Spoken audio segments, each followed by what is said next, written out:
हम दो आणि हमारे दो असे चौघच माणसं घरामध्ये राहायला लागलेले आहेत।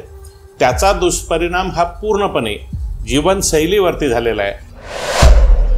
अलीकडच्या काळामध्ये अन्न वस्त्र आणि निवारापेक्षाही माणसाच्या अनावश्यक अशा प्रचंड गरजा आहेत आणि ते घेतल्याशिवाय चालत नाही किंवा भागत नाही। पहिल्या काळामध्ये जे काही माणसाचं माणसावरती प्रेम होतं, माणसं माणसाकडे आदरयुक्त पाहत होती। विभक्त कुटुंब झाल्यानंतर माणसं माणसाकडे प्रेमाच्या भावनेनं पाहत नाही। पती पत्नींच्या संबंधामध्ये हे झालेलं की जोपर्यंत एकमेकांची गरज आहे तोपर्यंत प्रेम करू, अन्यथा नाही। येणाऱ्या काळामध्ये विवाह संस्था राहते की नाही, कुटुंब संस्था राहते की नाही, पती पत्नीचे संबंध राहतात की नाही, इथपर्यंत परिस्थिती आपल्या देशामध्ये बिघडली। माणसानं माणसावरती प्रेम केलं पाहिजे। अलीकडच्या काळामध्ये माणसं माणसावरती प्रेम करत नाहीत, माणसं मोबाईलवर प्रेम करायला, माणसं प्राण्यावर प्रेम करायला लागली। म्हणजे माणसापेक्षा त्याला कुत्री आणि मांजरं जवळची आहेत, पण माणूस मात्र जवळचा नाही। पहिल्या काळामध्ये दिलेला शब्द प्राण जाय पर वचन न जाय, अलीकडच्या काळामध्ये प्राण जाय पर वचन न जाय नाही, वचन जाय पण प्राण न जाय। हे मित्र हरवलेले आहेत। म्हणजे फेसबुकवरती त्याचे 17चे 60 मित्र, गल्लीत त्याला कोणी विचारत नाही कुत्र। घरामध्ये हास्य विनोद ते घर मोठं आहे। ज्या घरामध्ये म्हाताऱ्या माणसांचा हसण्याचा आवाज चांगला येतोय ते घर सुखी आहे। सुख सुख म्हणजे काय? पैसा म्हणजे सुख नाही, गाडी बंगला म्हणजे सुख नाही, किंवा प्रचंड माझ्याकडे धनसंपत्ती आहे आणि त्या घरामध्ये कशाचे कशाला ताळमेळ नाही तर त्याला सुख नाही म्हणत। अवस्था इतकी काही घरामध्ये वाईट अवस्था आहे की घरामध्ये भाजी काय करायची किंवा चहा बनव किंवा जेवण वाढ एवढी म्हणण्याची ताकद पुरुषामध्ये नाही। अलीकडच्या काळामध्ये तर ज्याच्याकडे प्रचंड पैसा आहे त्याचे आईबाप कुठे आहेत? वृद्धाश्रमात। आजही शेतमजुराचे शेतकऱ्याचे आईबाप स्वाभिमानानं आपल्या आपल्या घरामध्ये जगतायत, पण ज्याला 2 लाख 3 लाख 4 लाख पगार आहे किंवा प्रचंड पगार आहे, व्हाईट कॉलर आपण म्हणतो किंवा पांढरपेशी म्हणतो, अशांची किंवा बाहेर देशामध्ये शिकायला गेलेल्यांचे आईबाप कुठे आहेत? तर वृद्धाश्रमात आहे। अरे 4 मित्र आले तर बायकोला हक्कानं सांगू शकतो अगं चहा कर। पूर्वीच्या काळामध्ये ओट्यावरून सांगायचे ए चहा कर ग। अलीकडच्या काळामध्ये चहा करता का हो? नमस्कार, मी वैभव ढेपे, नितीन देशमुख निर्मित नीरा प्रोडक्शन हाऊसच्या दे दणका या पॉडकास्टमध्ये आपल्या सर्वांचं स्वागत। आज आपल्या स्टुडिओमध्ये ज्येष्ठ विचारवंत, परखड असे वक्ते आणि वेगवेगळ्या चळवळींच्या माध्यमातून ज्यांना सामाजिक कार्याचा अनुभव आहे असे गौतम शिंदे साहेब उपस्थित आहेत। मी त्यांचं आपल्या स्टुडिओमध्ये स्वागत करतो। सर, आपलं स्वागत आहे। भारताला स्वातंत्र्य मिळून 77 वर्ष पूर्ण झालेली आहेत आणि 78व्या वर्षामध्ये आपण पदार्पण करत आहोत। आणि 78 वर्षामध्ये भारतामधली जी वेगवेगळ्या प्रकारची विषमता आहे, मग ती कौटुंबिक असेल, सामाजिक असेल, आर्थिक असेल, आणि या बदलत्या परिस्थितीवर भाष्य करण्यासाठी, परखड असे विचार व्यक्त करण्यासाठी गौतम शिंदे साहेब या ठिकाणी उपस्थित आहेत। त्यांच्या वेगवेगळ्या विषयावरचा त्यांचा व्यासंग, त्यांचा अभ्यास असून ते आपल्याला परिचित आहेत। त्यांचा जन्म पारा, तालुका वाशी, जिल्हा धाराशिव या ठिकाणी झालेला असून तिथून त्यांचा प्रवास सुरू झाला तो जालना आणि तिथून आज औरंगाबाद या ठिकाणी, छत्रपती संभाजीनगर या ठिकाणी ते आलेले आहेत। या देशामधली सामाजिक परिस्थिती, विषमता, राजकीय परिस्थिती बदललेली आहे। आता या बदलत्या परिस्थितीमध्ये कुटुंब व्यवस्था जी होती, म्हणजे मागच्या 25-30 वर्षापूर्वीची कुटुंब व्यवस्था आणि आजची कुटुंब व्यवस्था जर आपण बघितली तर याच्यामध्ये जमीन आसमानचा बदल झालेला आहे। तर याबद्दल आपण काय सांगाल? पूर्वीच्या काळामध्ये एकत्रित कुटुंब पद्धती होती। आई वडील, आजा आजोबा, चुलते हे सगळे एकत्र असायचे। किमान 30-40 लोकांचं घरांची ही परिस्थिती असायची। आज अलीकडच्या काळामध्ये मात्र काय झालेलं आहे की शहरं झपाट्यानं विकसित झाली। झपाट्याने विकसित झाल्यानंतर माणसं विस्थापित झाली, जमिनीचं उत्पादन कमी झालेलं आहे आणि मग हे सगळं भागवत असताना माणसं शहराकडे गेली। शहराकडे जात असताना काय झालेलं आहे की जी एकत्रित कुटुंब पद्धती आहे याला तडा गेलेला आहे आणि मग त्याचे दुष्परिणाम काय झालेले आहेत की ह्या कुटुंब व्यवस्थेवरती झालेले आहेत। पूर्ण कुटुंब व्यवस्था विस्थापित होत गेलेली आहे आणि या कुटुंबाला जे काही आधार होता आजी आजोबाचा, आई वडिलांचा, अलीकडच्या काळामध्ये पाहिलेलं असेल की पती पत्नी हम दो आणि हमारे दो असे चौघच माणसं घरामध्ये राहायला लागलेले आहेत. त्याचा दुष्परिणाम हा पूर्णपणे जीवनशैलीवरती झालेला आहे, माणसांच्या ताणतणावावरती झालेला आहे, चिडचिडपण त्याच्यामुळं वाढलेला आहे. म्हणजे एकत्रित कुटुंब पद्धती नसल्यामुळे समजून घेण्याची क्षमता कोणाकडेच राहिलेली. तुम्हाला मध्ये खंडित करतोय मी, याला जबाबदार कोण आहे असं, म्हणजे कोणावर दोष देणार आपण या पद्धतीला? ही जी जबाबदारी म्हणता येईल तर ही सामाजिक परिस्थिती आहे, आर्थिक विषमता आहे, ह्या दोन्ही परिस्थिती आहेत. जर आर्थिक विषमता, शेती जर चांगली पिकली असती, शेतीमालाला व्यवस्थित भाव मिळाला असता आणि शेतीला जो हमी भाव पाहिजे होता तो हमी भाव नाही, आणि मग किती एकर जमीन असेल तरी त्याचं ते भागत नाही म्हणून तो शहराकडे गेलेला आहे आणि त्याच्यामुळं ही परिस्थिती उद्भवली. कुटुंब व्यवस्था बदलण्याला शहरीकरण जबाबदार आहे, खेड्यामधली परिस्थिती चांगली आहे असं म्हणता येईल का आपल्याला? नाही, शहरीकरण त्याला जबाबदार असं म्हणता येईल, त्याला आर्थिक विषमता हे मुख्य कारण आहे. पूर्वीच्या काळामध्ये जे काही एकत्रित पद्धती होती ती न राहण्याचं कारणच ते. पूर्वी काय होतं की माणसांच्या गरजा प्रचंड कमी होत्या, अन्न वस्त्र आणि निवारा इतकीच गरज होती. अलीकडच्या काळामध्ये अन्न वस्त्र आणि निवारापेक्षाही माणसाच्या अनावश्यक अशा प्रचंड गरजा आहेत आणि ते घेतल्याशिवाय चालत नाही किंवा भागत नाही असा एक समज झालेला आहे. त्याच्यावरती विसंबून माणसं राहायला लागलेली आहेत आणि मग ते मिळवण्यासाठी सातत्यानं त्याला प्रयत्न करावा लागतो, पळावं लागतं, 24 तास त्याला काम करावं लागतं. ही परिस्थिती कारणीभूत आहे. कुटुंब व्यवस्थेमध्ये जी मोठी कुटुंब होती ती छोटी झाली, एकत्र कुटुंब होतं ते विभक्त झालं. ह्या विभक्त कुटुंब विभक्त होण्याला तुम्ही कसं बघता? त्यात छोटी कुटुंब झाल्यामुळं त्याचे दुष्परिणाम प्रचंड झालेले आहेत. पहिल्या काळामध्ये जे काही माणसाचं माणसावरती प्रेम होतं, माणसं माणसाकडे आदरयुक्त पाहत होती. विभक्त कुटुंब झाल्यानंतर माणसं माणसाकडे प्रेमाच्या भावनेनं पाहत नाही. म्हणजे पूर्वीच्या काळापासून जर आपण अलीकडे आलो तर पूर्वीच्या जे काही निर्मिती असेल, मग नाटक निर्मिती असेल, पिक्चरची निर्मिती असेल, गाण्याची निर्मिती असेल, वेगवेगळी निर्मिती, की बघा की त्या काळामधली जर गाणी आपण काढली तर त्या काळातल्या गाणे त्यानुसार जे समाज वाचणं आहे, म्हणजे लिखाण जे होत होतं हे लिखाण त्या समाजाच्या भाषेवरती होत होतं. आणि मग हे लिखाण करत असताना काय होतं की हम बने तुम बने एक दूजे के लिए असेल, किंवा तूने काजल लगाया और दिन में रात हो गई, हे जे काही होतं त्याचा परिणाम आपण अलीकडच्या काळामध्ये जर पाहिलं की फार अलीकडे, म्हणजे त्याच्यात अनेक आपण प्रत्येक गाण्याचं जर आपण घेतलं तर त्याचे जे काय आहे की समाज माध्यम कसं बिघडत गेलं किंवा होत गेलं त्याच्यावरती ते लिखाण होत गेलेलं आहे. सुरुवातीच्या काळामध्ये म्हणजे तुझ्याशिवाय मला चालतच नाही, तुझ्याशिवाय माझं काहीच नाही, अस्तित्वच नाही, बरोबर आहे, तेरे बिना, म्हणजे हे जे काही आहे. तर अलीकडच्या काळामध्ये जर आपण पाहिलं की काल परवाचं जर फेमस गाणं पाहिलेलं असेल, जे आपण आता लेटेस्ट गाणं, हे जर पाहिलं तर आपण पाहतो की गद्दारी करून तू, म्हणजे हे जे काय आहे की गद्दारीपर्यंत आपण आलेलो आहोत.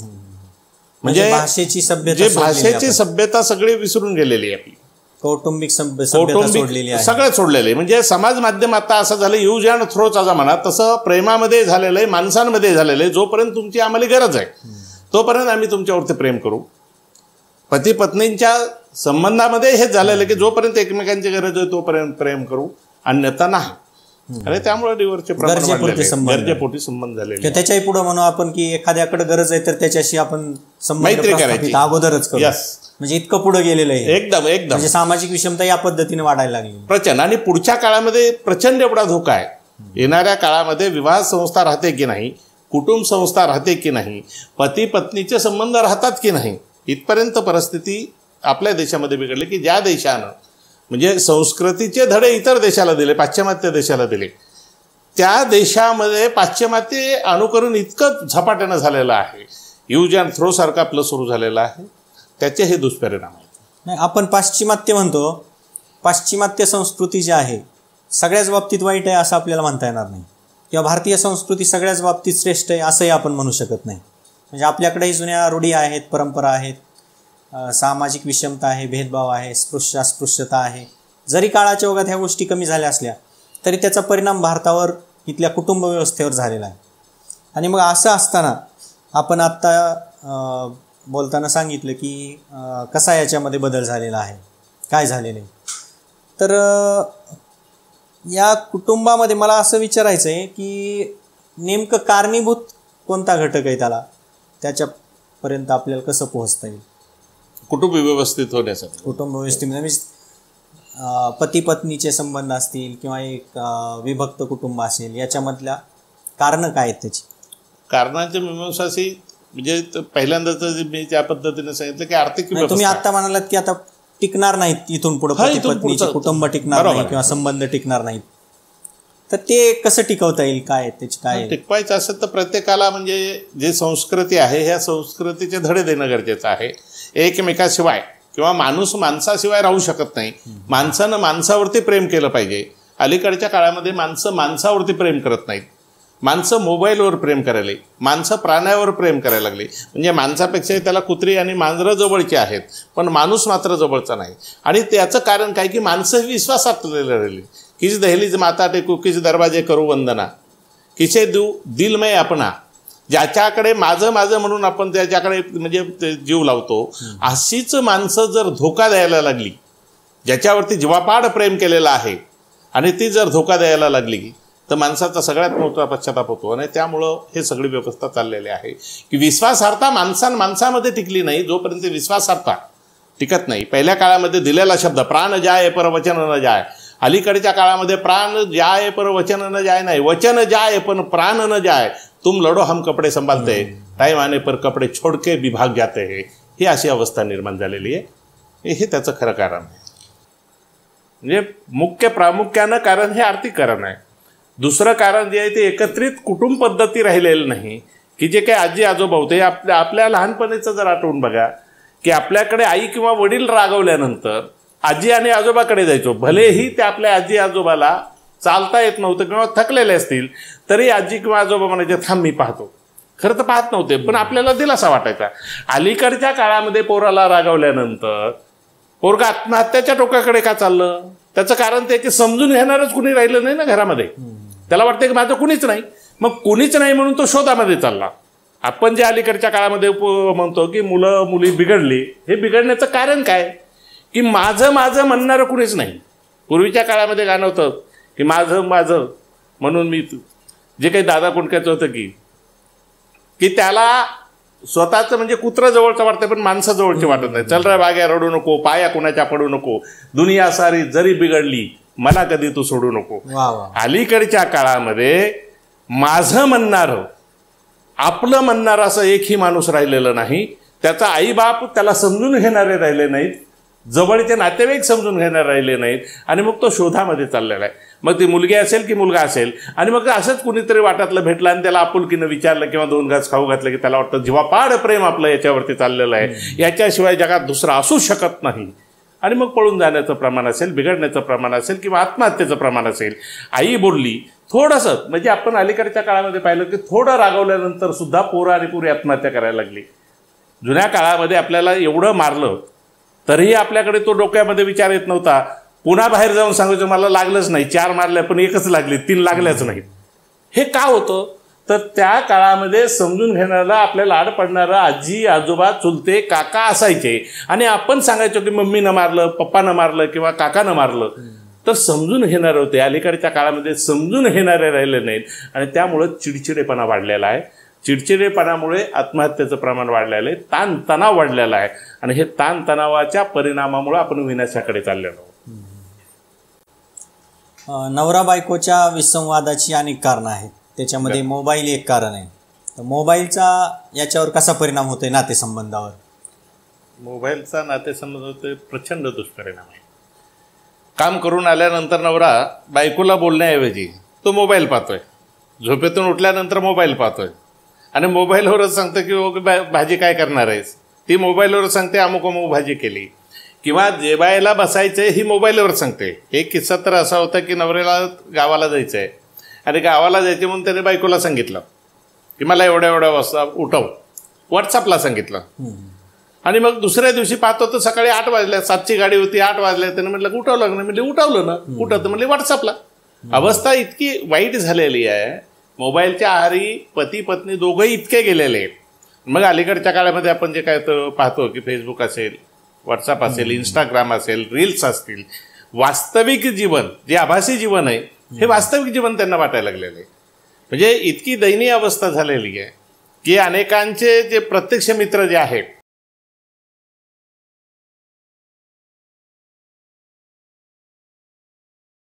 अशी अवस्था झाली. गल्लीत जवळच्या म्हणजे घराशेजारचा माणूस त्याला ओळखत नाही आणि फेसबुकवर मात्र त्याचे एवढे लाईक करणारे माणसं असतात. उपयोग काय? वास्तविक जीवनामध्ये जे प्रत्यक्ष मित्र पाहिजे की मित्र वनव्यामध्ये गारव्यासारे काय आमचा नितीन राऊत म्हणतो त्या पद्धतीनं हे प्रत्यक्ष मित्र राहिलेले नाहीत. हे ताणतणावाचे मुख्य कारण ते आहेत. आणि मोबाईलमुळं म्हणजे आभासी जगामध्ये माणसं राहायला लागलेले आहेत. सगळ्यात जास्त वेळ पती पत्नीला देण्यापेक्षा तो मोबाईलला द्यायला लागलेला आहे. आणि मोबाईल एक अशी अवस्था झालेली की जसं पूर्वीच्या काळामध्ये कोंबड्या असायच्या आणि प्रत्येक मग कोंबडीनं अंडं दिलं की नाही आम्ही लहानपणी उडून बघायचो, तसं आता मोबाईलचं झालंय की आला का नाही मेसेज, आला का नाही मेसेज, वाजला की टू वाजला की आपलं काही त्याला बघितल्याशिवाय चैनच पडत नाही. म्हणजे अवस्था इतकी वाईट झाली. आणि याचे दुष्परिणाम पोरांवरती सुद्धा व्हायला लागलेले आहे. मोबाईलचा मेसेज, मोबाईलकडे पाहण्याचा दृष्टिकोन म्हणजे बायकोपेक्षा जास्त प्रिय मोबाईल झालेला आहे, त्याला नवऱ्यापेक्षा प्रिय मोबाईल झालेला आहे. म्हणजे मोबाईलचं वास्तविक जीवनामध्ये हे झालेलं आहे त्यांचं. म्हणजे हे दुष्परिणाम मोबाईलचे झालेले. बरोबर. विभक्त कुटुंब पद्धतीमध्ये पुरुषांना तर स्वातंत्र्य पहिल्यापासूनच होतं, स्त्रियांनाही स्वातंत्र्य मिळालंय छोटं कुटुंब झाल्यामुळं. आणि मग हे स्त्रियांचं स्वातंत्र्य, पुरुषांचं अतिस्वातंत्र्य याच्यामुळं काही स्वैराचार वाढून त्या गोष्टी कशा वाढलेल्या आहेत किंवा कसं तर बिघडलेल्या आहेत गोष्टी, काय सांगता येईल त्याच्याबद्दल? हे स्वातंत्र्य मिळालं, स्वातंत्र्य म्हणजे तरी काय? स्वातंत्र्याचा दुष्परिणाम इतका झालेला आहे की बायकोला वाटतं मी स्वातंत्र्य आहे आणि मग तिला वाटतं की पतीनं माझं ऐकलं पाहिजे. अलीकडच्या काळामध्ये आपण जे काय पाहिलं की बायकांच्या बाजूने एवढे प्रचंड कायदे आहेत आणि मग नवरा माझ्या मुठीत पाहिजे, मग तिला सासू नकोय, दीर नकोय, ते भाया नकोय, कुणीच नकोय. अलीकडच्या काळामध्ये पोरींचे लग्न होताना सुद्धा पाहिलं जातं की तू एकुलता एक असावा, आई बाप नसोय, तू काय आकाशातून पडणार आहे का? परंतु याचा विचार केला जात नाही. आणि मग हे करत असताना घरामध्ये सत्ता माझी चालली पाहिजे असं तिला वाटतं. तर यालाही वाटतं की पुरुषप्रधान संस्कृती आहे, घरामध्ये सत्ता माझी चालली पाहिजे. आणि मग त्या दोघांमध्ये विसंवाद होते. अवस्था इतकी काही घरामध्ये वाईट अवस्था आहे की घरामध्ये भाजी काय करायची किंवा चहा बनव किंवा जेवण वाट एवढी म्हणण्याची ताकद पुरुषामध्ये नाही. गड्या एवढा गडी आहे, तो हक्कानं सांगू शकत नाही. आणि काही स्त्रिया आपल्या पतीला हक्कानं सांगू शकत नाही. ती इतकी दयनीय अवस्था आहे. म्हणजे जेव्हा याच्या सासरवाडीकडले आले तर तिला प्रिय आहे, पण तिच्याकडले आले म्हणजे ह्याचे आई वडील आले तर त्याला नको वाटतं. म्हणजे डोळी जड वाटते, कशाला आले ब्याद वाटतंय. म्हणजे अवस्था इतकी वाईट झालेली आहे. आणि मग हे कधी की जेव्हा संकट येतं किंवा मुलं लहान लहान असतात त्यावेळेस मात्र त्याचे आई वडील आपल्याजवळ असले पाहिजेत. मुलं लहानाची मोठी करायला असली पाहिजेत. पण मुलं मोठी झाल्यानंतर तेच आई वडील आपल्याला डोईझड वाटतात किंवा त्या म्हातारपणी त्यांना सांभाळायला नको वाटतात. म्हणजे अनेक उदाहरणं आपण असे पाहिलेले आहेत की, आणि हे जास्त परिणाम कुठं आहे की अलीकडच्या काळामध्ये तर ज्याच्याकडे प्रचंड पैसा आहे त्याचे आईबाप कुठं आहेत? वृद्धाश्रमात. आज ही शेतमजुराचे, शेतकऱ्याचे आईबाप स्वाभिमानानं आपल्या आपल्या घरामध्ये जगतायत. पण ज्याला 2 लाख 3 लाख 4 लाख पगार आहे किंवा प्रचंड पगार आहे, व्हाईट कॉलर आपण म्हणतो किंवा पांढरपेशी म्हणतो, अशांची किंवा बाहेर देशामध्ये शिकायला गेलेल्यांचे आईबाप कुठं आहेत? तर वृद्धाश्रमात आहे. म्हणजे मग आपण काय दिलं? शिक्षण दिलं की संस्कार दिले? तर माझ्या दृष्टीनं अलीकडच्या काळामध्ये कुटुंब पद्धती कशी आहे त्यापेक्षा कुटुंबात संस्कार कसे ते महत्वाचं आहे. मग ती मुलगी असेल, त्या आई बापानं मुलीला संस्कार चांगले देणं गरजेचं आहे की बाई तो तुझा पती आहे.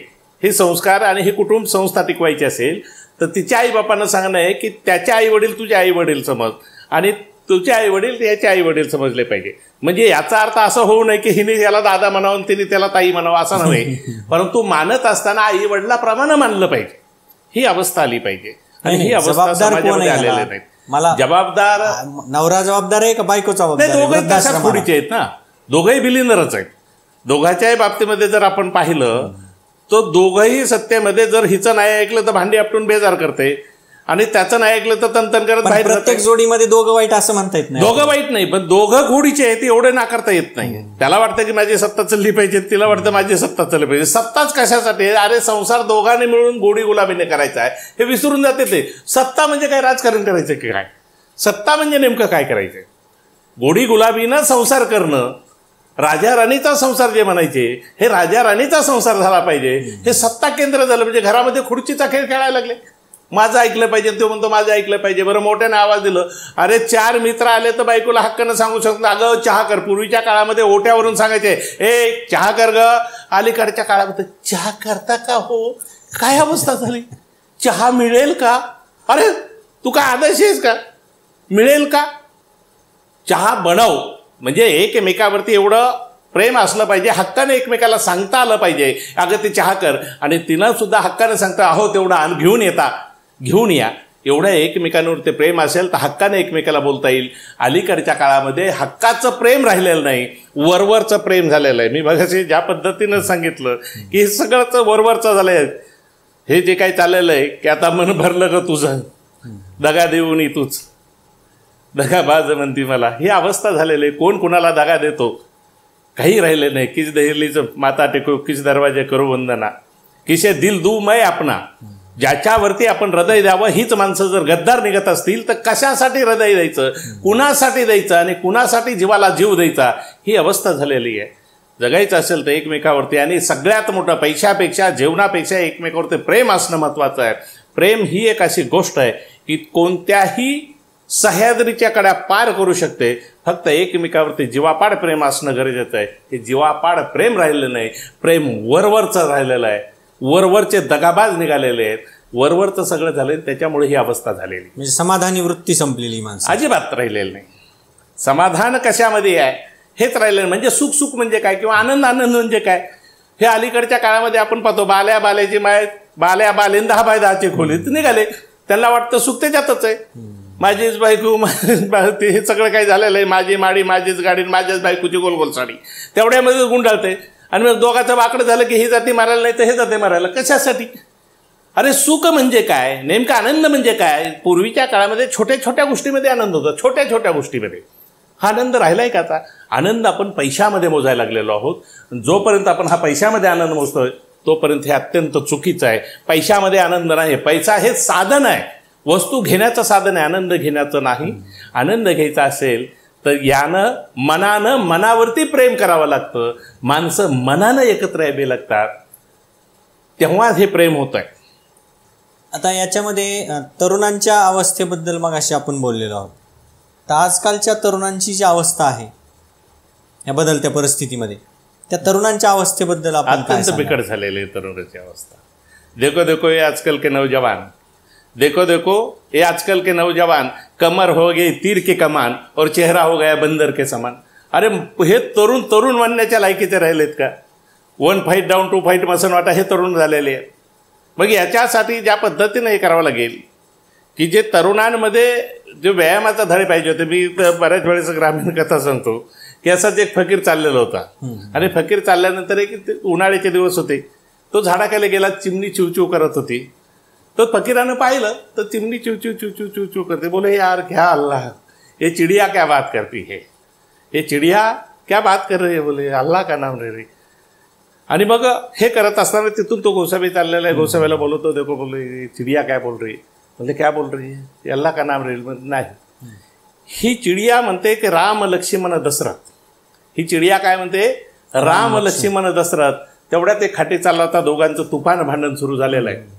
तुफान झालं तर त्याने बोलवलं इकडे. म्हणले ही चिमणी काय बोलते.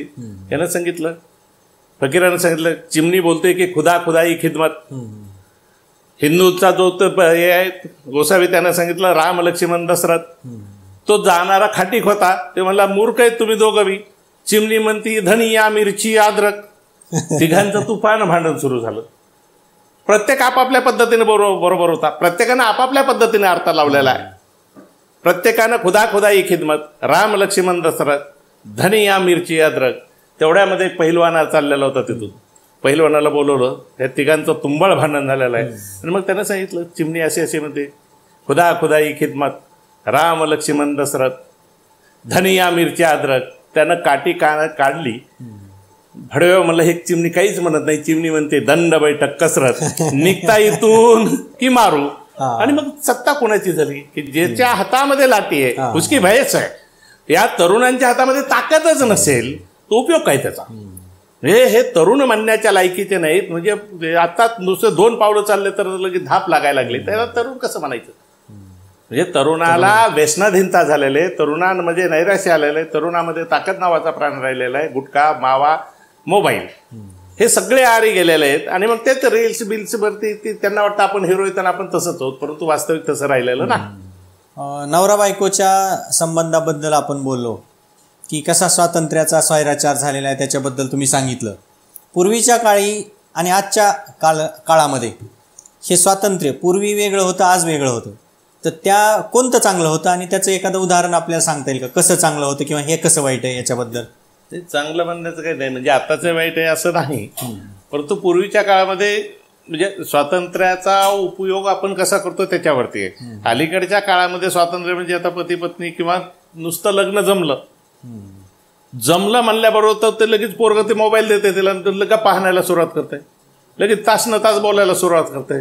हाय कान जीवली कान, काय उपाशी होती का आतापर्यंत? म्हणजे जमल्यानंतर इतकं सुरू होतं की तिला मोबाईल देणं, तिला गप्पा मारणं, तिचं हे करणं, म्हणजे सगळं त्या पद्धतीनं चालायचं. पूर्वीच्या काळामध्ये अशा पद्धतीनं नव्हतं. पूर्वीच्या काळामध्ये लग्न झाल्यानंतर 6-6 महिने पती पत्नी बोलत नव्हते. म्हणजे इतकी अवस्था ही असायची की बघा, असंच एका पूर्वीच्या काळामध्ये, म्हणजे अलीकडच्या काळात नाही, लग्न झालं आणि लग्न झाल्यानंतर पती पत्नी बोलत नाहीत, तो शेतामध्ये, मग त्या काळामध्ये काही मोटरी बिटरी नव्हत्या, इंजन नव्हतं, मूठ मारायचे, बैलावरती मूठ चालायची आणि मूठ कुई कुई कुई कुई करत ते पाणी शेताला दिलं जायचं. पत्नी स्वयंपाक घेऊन आली, स्वयंपाक घेऊन आल्यानंतर जेवायला वाढायला लागली. आता बोलत तर नाहीत, मग मागं सांगायचं कसं? याचं तोंड इकडं, तिचं तोंड इकडं आहे, पहिल्यांदाच आलेले, दोघंही लाजाळू, म्हणजे अलीकडच्या काळामध्ये नव्हते, दोघंही लाजाळू. मग तो जेवायला बसल्यानंतर ते समोर पाहतोय, त्यानं केलं, तिनं आपलं घेतली भाकर ठेवली, म्हणून तिला वाटलं भाजी कमी आहे, भाजी ओतली, तिला वाटलं कांदा कमी, कांदा ठेवून दिला, केलं तिनं, हात असा केला, तिला वाटलं मीठ कमी, मीठ उचलून टाकलं. ते म्हणतं अगं वेडे असं काय करतंय, समोर उसाला घोडं पडलंय तेवढं हान. बिचारीने घोडं हाणलं नाही, इतका आनंद झाला, टोपलं घेतलं आणि गावाकडे पळाली. कधी नाही बोलले घोडं हाण म्हणले, कधी नाही बोलले घोडं हाण म्हणले. म्हणजे नवरा चुकून घोडं हाण म्हणला, त्याचा आनंद व्हायचा, बोलण्याचा आनंद व्हायचा. म्हणजे आनंदाची किशीमा अशी होती. अलीकडच्या काळामध्ये पोरापोरींचं लग्न व्हायच्या आधीच सगळं काय व्हायला लागलं, तर संसारात पुढं काय? म्हणजे लग्न व्हायच्या अगोदर त्यांचं ते कोणता डे साजरा करायला, कुठं नको ते फोटो सेशन करायला लागले, नको त्या अवस्थेमध्ये करायला लागले. म्हणजे नको त्या अवस्थेमध्ये की जे लोकांना पाहता येत नाहीत ते स्क्रीनवर दाखवायला लागले लग्नामध्ये, की आम्ही कसं चुम्मा घेतला ना, आम्ही कसे किस घेतले, आम्ही कुठं कसं फिरलो, ही अवस्था झाली. नाही ते बोलून घ्यायला लागले, तर तुमच्या जीवनातला आनंद काय राहिला?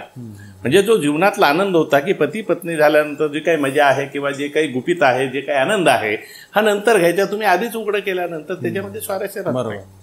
म्हणजे जेवणाचे पदार्थ काय बनवलेत हे जर माहिती असेल ते राहत नाही. म्हणजे उत्सुकता कशी असेल, काहीतरी वेगळं आहे गड्या खायला मिळणार आहे, असं ते वेगळं असो, झाकली मूठ सव्वा लाखाची, तसं ते असायला पाहिजे होतं. परंतु अलीकडच्या काळामध्ये स्वातंत्र्याच्या नावानं पती पत्नी, आपणही असं म्हणालो, पोरापोरीचं जमवायला आले, त्यांचं वयच आहे, बोला बाबा, एका रूम मध्ये पाठवायला लागलो, बोला काय बोलायचे ते, तिथपर्यंत बी ठीक होतं. आता रानोमाळी पाठवायला नको, त्या निर्जन स्थळी पाठवायला लागलो, तावस्ताची बिघडणारच आहे ना. म्हणजे नवरा बायको न बोलता पण कुटुंब व्यवस्था भक्कम होती, जबरदस्त, बोलून भक्कम नाही, जबरदस्त भक्कम होती.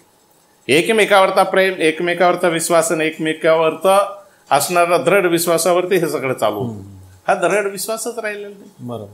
आपण तरुणांच्या प्रश्नावर बोललो, कुटुंबाबद्दल बोललो, सामाजिक राजकीय परिस्थितीबद्दल बोललो, वेगवेगळी विषमता, मग ते मोबाईल पासूनचे प्रश्न असतील किंवा संबंध असतील माणसातले, तर या सगळ्यांमधून जी विषमता निर्माण झालेली आहे, सामाजिक विषमता म्हणून आपण तिला, ती फक्त कौटुंबिक नाही, ती व्यापक आहे. तर ह्या सगळ्या परिस्थितीवर आपल्याकडं आता म्हणजे काय करणं गरजेचं आहे किंवा काय संदेश द्याल तुम्ही समाजाला? समाजाची अवस्था अशी झालेली आहे, म्हणजे सामाजिक परिस्थिती म्हणजे बिघडल्यासारखी ज्या पद्धतीने झाली की कशाला ताळमेळ लागलेला नाही. त्याचं उदाहरण द्यायचं म्हणलं तर बघा, की असंच एक गाव असतं, गावामध्ये एक भैरव कुटुंब असतं. बाप भैरा, भैरव कुटुंब, बाप भैरा, त्याची बायको भैरी, पोरगा भैरव, पोरगी भैरी, पोराला केलेली बायको सुद्धा भैरी, म्हणजे भैराचं कुटुंब एकत्रित गावामध्ये आहे, अशी अवस्था झालेली. मग हा भैरा पोरगा आपलं बैल घेऊन शेतामध्ये चाललेला एक वाटसरूवाला, आणि त्याने विचारलं की हा रस्ता या गावाकडे जातो का? हात असा केल्यानंतर तो हात बैलाकडे गेला. त्याला वाटलं बैलाच्या संदर्भात मग, कारण तो बहिराचा आहे. तो बैल का म्हणला 50,000 देईल. ते म्हणला तसं नाही हो, हा रस्ता या गावाला जातोय का? ते मला सांगितलं तुला 50,000 देईल. 50,000 देईल. त्याच्या डोक्यात खटकात. मग हा शेतामध्ये गेला तर काम चालू आहे, बायको स्वयंपाक घेऊन आले, बोलायला काहीतरी विषय पाहिजे म्हणून त्यानं सांगितलं. मला एक वाटसरू आला आणि त्यानं आपला बैल मागितला. मी सांगितलं 50,000. हात असा केला, तो जेवत असताना विषय केला. तिला वाटलं जेवणात काहीतरी कमी आहे. ती म्हणली स्वयंपाक का? अहो गळ्या शपथ म्हणलं मी केलेला नाही, हा स्वयंपाक तुमच्या आईनं केलेला आहे. जेवणात काहीतरी कमी. बिचाऱ्याला वाटलं की माझे पती जेवाय बसले, एवढं काम केलं आणि म्हणते की काहीतरी कमी आहे. टोपलं घेतलं, गावाकडे पळत पळत पळत निघालेले. ओट्यावरती पान खात सासू बसलेली होती. तिनं सांगितलं ना तुम्हाला जेवण बनव जाऊ नका, ह्यांनी नावं ठेवलं ना. हात असा केला. तिला वाटलं माझ्या संदर्भात बोलती. तिला वाटलं की माझ्या संदर्भात. ती पान खात होती. म्हणली पान खायला नाही तर काय करेल? तुझ्या बापाचं काय केलं? तुझ्या काय बापाचं गेलं? म्हणली मी पान खायला नाही तर काय करेल? हिला प्रचंड राग आला. अलीकडच्या सुनानं मला असं बोलावं. मग हिचे पती म्हणजे तिचे सासरे गावातून आलेले होते. ते उभे होते, ही बसलेली होती. मग तिने हात करून सांगितलं तुम्हाला सांगितलं ना अशी सून करून आणू नका म्हणून. मला म्हणती बसली की ओट्यावरती पान खात. हात असा केला, तो उभा होता, हात पोटाकडे गेला. त्याला वाटलं आपल्या संदर्भात काय बघतोय. अगं म्हणला गळ्याची शपथ, एक गावात घास सुद्धा खाल्ले उपाशी ते म्हणला. मग त्यालाही राग आला. मी या अख्ख्या कुटुंबासाठी मरमर करतो, मला म्हणते की गावातून खाऊन आलेला असेल. तो गेला. मग शेवटी लाडाची लेक असते, लेकीकडे गेलेला आहे. लेक वयात आलेले, लग्नाचं वय झालेलं आहे. ती बसलेली आहे, बाप उभा आहे. त्यानं सांगितलं सांग तुझ्या आईला. ती मला म्हणते गावातून खाऊन काहीतरी आलेलं आहे. हात असा केला, हात कपाळाकडे गेला. तिला वाटलं माझ्या संदर्भात बोलते. म्हणजे पप्पा अलीकडच्या पुरीसारखी मी नाही बरं, तुम्ही जो आणताल तो जावई पसंत आहे. तुम्ही कोणी बी आणा, मी लग्न करायला तयार आहे. समाजाची अवस्था अशी झालेली, कशाची कशाला ताळमेळ राहिलेला नाही. पती पत्नीची अवस्था अशी राहिलेली, कुटुंबाची अवस्था अशी झालेली. आणि मग हे सुधारायचं असेल तर काय असलं पाहिजे? घरामध्ये संवाद असणं गरजेचं, समजून घेणं गरजेचं आहे, एकमेकाला संस्कार देणं गरजेचं आहे. मुलाला जर तुम्ही संस्कार दिले, मी मगाशी सांगितलं की ज्या पद्धतीनं जर तुम्ही घरामध्ये संस्कार पेरले, देश म्हणजे काय, तालुका म्हणजे काय, जिल्हा म्हणजे काय, तुम्हाला देश सुधारायचा आहे ना, पहिल्यांदा तुम्ही तुमची घरं सुधारा. प्रत्येकानं आपापल्या पोराला सुधारला, आपापल्या पोराला जर संस्कार दिले आणि आपलं पोरगं घडवलं. मी वारंवार सांगतो की मला कलेक्टर होता आलं नाही, माझं कलेक्टरचा बाप तर म्हणता येईल की माझं पोरगं मी कलेक्टर करू शकतो, म्हणजे कलेक्टरचा बाप म्हणून मी फिरू शकतो. एवढी ताकद आपल्यामध्ये निर्माण झाली पाहिजे. ही ताकद आपल्यामध्ये नाही. कमिशनरचा बाप होण्याची ताकद आपल्यामध्ये अंगात असली पाहिजे. पण हे करायचं असेल तर पोराला संस्कार देणं गरजेचं आहे. आणि संस्कार द्यायचे असतील तर पती पत्नीने एकत्र राहणं गरजेचं आहे. ज्या घरामध्ये हास्य विनोद ते घर मोठं आहे. ज्या घरामध्ये म्हाताऱ्या माणसांचा हसण्याचा आवाज चांगला येतोय ते घर सुखी आहे. सुख म्हणजे काय? पैसा म्हणजे सुख नाही, गाडी बंगला म्हणजे सुख नाही, किंवा प्रचंड माझ्याकडे धनसंपदा आहे आणि त्या घरामध्ये कशाला ताळमेळ नाही तर त्याला सुख नाही म्हणत. पैसा हे साधन आहे, सुख नाही. सुख म्हणजे ज्या घरावरती निव्वळ हास्यांचे फवारे चलतात, छोट्या छोट्या गोष्टीमध्ये आनंद मानतात, छोट्या छोट्या गोष्टीवरती पती पत्नीमध्ये हसी मजाक चलते. आणि सगळ्यात जवळचा दोस्त असेल तर पती आणि पत्नी, की पत्नीला आपण आपल्या मनातलं हक्कानं सांगता यावं आणि पत्नीने आपल्या मनातलं हक्कानं पतीला सांगता यावं. असं संवाद ज्या घरामध्ये, ते सगळ्यात सुखी कुटुंब आहे. सुखाची व्याख्या ही आहे की छोट्या छोट्या याच्यामध्ये की निवांत असा जर आपल्याला करायचं असेल तर एकमेकाला हक्काने सांगा. मग तिच्या मैत्रीण असतील किंवा याच्या मैत्रिणी असतील, हक्कानं सांगता आलं पाहिजे की अगं त्या काळातली माझी मैत्रीण होती. हे नाही सांगितलं पाहिजे त्या काळातला माझा मित्र होता, आता लग्न झाले आपण एक रुपयानं आहोत, एक दिलानं आहोत. हक्क केव्हा होतो की जेव्हा मनाला प्रेमाची भेट होईल, जेव्हा हे होईल की दिल को देखो चेहरा न देखो, चेहरे ने लाखों को लूटा, दिल सच्चा और चेहरा झूठा. हे चेहऱ्यावरती पाहून तुम्ही करू नका. प्रेम हे हृदयाला करण्याची गोष्ट आहे. असं प्रेम झालं पाहिजे. आम्ही दिसण्यावर प्रेम करत, आम्ही असण्यावर प्रेम करत नाही, आम्ही दिसण्यावर प्रेम करतोय. काय छान दिसते. अलीकडच्या काळामध्ये तुम्हाला सांगितलं, गुलाबी साडी आणि ओठ लाले लाल, बाई किती दिसते मी क्यूट, किती छान दादा फोटो माझा काढ. इथपासून जो आपला प्रवास सुरू झालेला असेल, बाई तू छान दिसून मला उपयोग नाही, तू छान असायला पाहिजे, मनानं छान असायला पाहिजे. हाही मनानं छान असायला पाहिजे. म्हणजे मोप नाव सोनूबाई म्हणजे दिसायला सोन्यासारखे वागण्यामध्ये जर नसेल तर उपयोग नाही. म्हणजे ते हाती कंकणाचा वाळा असेल तर उपयोग नाही होणार. आणि म्हणून पती पत्नीचा संवाद हा मनमोकळेपणाने असला पाहिजे. मनमोकळेपणाने एकमेकाला सांगितलं ते घर सगळ्यामध्ये सुखी होणार आहे, त्याची लेकरं घडणार आहेत. आणि लेकराला घडवायचं असेल तर सगळ्यात मोठं आहे की घरातलं वातावरण हेल्दी असलं पाहिजे. आपल्याकडे त्याच्या उलट चालतंय, घरामध्ये हेल्दी वातावरण राहत नाही. पोरांच्या समोर नको नको नाही तो तमाशा करतोय. हा पतीला सांगतोय तू वेडी आहे वेडी आहे वेडी आहे. पोरग मोठं झालं की म्हणतो मग मी गप, तुला काय कळतंय, तू वेडी आहेस. आता हा पत्त्या बाहेर गेला तिचा पती की ती हळूच पोराला म्हणते तुझ्या बापाला काय कळतंय, ती येड आहे. मोठं झालं की म्हणते बाप्पा तुम्ही येड आहे. मग पोराला कशाला नाव ठेवता, तुम्हीच ठरवलं ना. म्हणजे तो बाहेर गेला की बायको म्हणते तुझा बाप येड आहे, आणि घरात आलं की बाप बायकोला म्हणतो ती येडी आहे.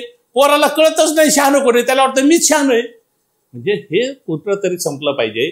दोघांनी एकमेकाला मान दिला पाहिजे. पोरांच्या समोर तरी की नाही अरे तुझ्या आई छान आहे बरं, अरे खूप समजदार आहे, तिच्यामुळे तर सगळं झालंय. आणि तिनं सांगितलं तुझे पप्पा म्हणजे सर्वस्व आहे, त्याच्यामुळंच सगळं आहे. तेव्हा त्या पोराला दोघांचा आदर वाटेल ना. आदर वाटण्यासारखं तुम्ही करतच काही नाही तर ते पोरग दोघाला वेड्यातच काढणार आहे ना. म्हणजे संस्कार नावाची गोष्ट आहे. देशाला घडवायचं असेल तर पहिल्यांदा तुम्ही तुमच्या पोरांना घडवा. पोरं घडली प्रत्येकाचे, आपापलेच, लोकांच्या नका घडू, आपापल्या पोरांना घडवा. बरोबर गाव सुधरेल. गाव सुधारलं की तालुका सुधरेल. तालुका सुधारला की जिल्हा सुधरेल. आणि जिल्हा सुधारला तर देश सुधरेल. पूर्वीच्या काळामध्ये स्कायलॅब पडायचा होता.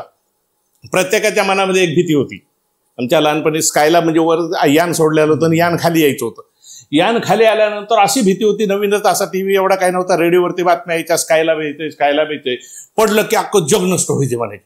मग प्रत्येक जण देवाला विनम्य करायचे की बाबा रे हे येऊ दे पण भारतावर येऊ देऊ नको, दुसरीकडे पडू दे. भारतात पडायचंच असेल तर महाराष्ट्रात पडू देऊ नको. महाराष्ट्रात पडायचंच असेल तर जिल्ह्यात पडू देऊ नको. जिल्ह्यात माझे सगळे नातेवाईक आहेत. जिल्ह्यात पडायचं असेल तर तालुक्यात तर मुळीच नको, कारण तालुक्यात जवळचे नातेवाईक आहेत. तालुक्यात पडायचं असेल तर माझ्या गावावर पडू देऊ नकोस. आणि गावावर पडायचंच असेल तर माझ्या घरावर तर नकोच नको, कारण घरात मी राहतोय. म्हणजे प्रेम हे माझ्यावर आहे. आपण आपापली घरं सुधारा. आपोआप देश सुधारल्याशिवाय राहणार नाही. म्हणजे देशाला नावं ठेवण्यापेक्षा तुम्ही तुमच्या घरामध्ये सुधारणा करा. घर स्वच्छ ठेवा, अंगण स्वच्छ ठेवा, आपोआप पूर्ण गाव स्वच्छ होईल. म्हणजे ही संकल्पना राबवली, पोराला संस्कार दिले तर हे सगळं चांगलं घडणार आहे. आणि हे करायचं असेल तर हेल्दी वातावरण असणं गरजेचं आहे. पती पत्नीना मित्र मैत्रिणीसारखा संवाद ठेवणं गरजेचं आहे. एकमेकाला हसून खेळून बोलणं गरजेचं आहे. जोपर्यंत तुम्ही हसून खेळून बोलणार नाही, मनातलं सांगणार नाही, ठीक आहे झालेल्या असतील चुका, हजार होतात. इस दिल के टुकड़े हजार हुए, कोई यहाँ गिरा कोई वहां गिरा, अरे तेरा भी गिरा और मेरा भी गिरा, ठीक है ना, छोड़ दो ना यार, जो हो गया सो हो गया. परंतु इथून पुढे आपण एकरूप आहोत. इथून पुढे आपल्याला 7 जन्माच्या गाठी बांधलेल्या आहेत. आपल्याला 7 जन्म एकत्र राहायचंय असं तिलाही वाटलं पाहिजे आणि यालाही वाटलं पाहिजे. ती बी म्हणते आज मरू दे उद्या दुसरा करू दे, हा बी म्हणतो आत्ताच मरू दे लगेच नवी मिळू दे. ही परिस्थिती नकोय आपल्याला. जे संस्कार नावाची गोष्ट जी आहे ही संस्कार अशानं आपल्या भारत देशामधले जे संस्कार आहेत हे याच पद्धतीने आहे की जन्मोजन्मी पती पत्नीचं नातं हे अबाधित राहिलं पाहिजे. आणि हे टिकवायचं असेल तर पुन्हा एकदा पती आणि पत्नीने एकमेकाला खुल्या दिल्यानं एकमेकाला हसून खेळून बोलणं, मनातल्या गोष्टी सांगणं. आणि पत्नी नाही ती माझी मैत्रीण आहे. जसं आपण बाहेर मैत्रिणीला गुलुगुलू गुलगुलू बोलतो, मित्राला ती बी गुलगुलू बोलतो. तासभर बोलली तरी कंटाळ येत नाही, ह्यालाही कंटाळ येत नाही. मोबाईलवर एकमेकाला बोलते, अरे समोरासमोर बसल्यावर तर बोललं पाहिजे ना. म्हणजे ही संस्कृती टिकवायची असेल तर तुम्ही समोर फेस टू फेस एकमेकांना आनंदाचे क्षण द्या, आनंदानं बोला, आनंदानं हसा. आणि दोघं हसल्यानंतर पोरगे टुकू दोघाकडे बघेल आणि त्यालाही वाटेल की अरे असंच हसत खेळत राहावं लागतंय. वेडे नाहीत हे शहाणे आहेत. शहाणे बनायचे असेल तर पहिल्यांदा आपण दोघाला एकमेकाला हुशार समजा, तरच हे कुटुंब व्यवस्था टिकेल. अन्यथा वाताहत झाल्याशिवाय राहणार ना. धन्यवाद सर. आज तुम्ही या ठिकाणी आलात. देदनका या परिवाराशी मनमोकळ्या गप्पा मारल्या. वेगवेगळ्या सामाजिक विषयावर तुम्ही तुमची परखड अशी मतं कधी विनोदातून कधी गंभीर स्वरूपामध्ये मांडली. आणि शेवटी तुम्ही मार्ग सांगितला की देश सुधारायच्या फंदात पडू नका. आपण स्वतःला सुधरा, स्वतःत बदल करा, आपलं कुटुंब सुधरा. कुटुंब हा देशाचाच भाग आहे. आपण सुधारलोत, आपलं कुटुंब सुधारलं म्हणजे देश सुधारला, म्हणजे समाज सुधारला. असा एक मौलिक संदेश तुम्ही या ठिकाणी आज दिला. त्याबद्दल मी आमच्या दे दणका टीमच्या वतीनं, परिवाराच्या वतीनं आपल्याला खूप खूप धन्यवाद देतो, शुभेच्छा देतो. आणि आपण या ठिकाणी आलात त्याबद्दल आमच्या परिवाराच्या वतीनं आपले आभार व्यक्त करतो. थांबतो. धन्यवाद. धन्यवाद.